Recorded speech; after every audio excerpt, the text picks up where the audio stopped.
உண்மை சொல்லடி ஞான பெண்ணே. நடந்தால் 2 அடி, இருந்தால் 4 அடி. நடந்தால் 2 அடி, இருந்தால் 4 அடி. படுத்தால் 6 அடி போதும்.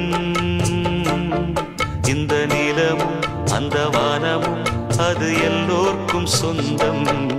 அடி சொல்லடி ஞான பெண்ணே.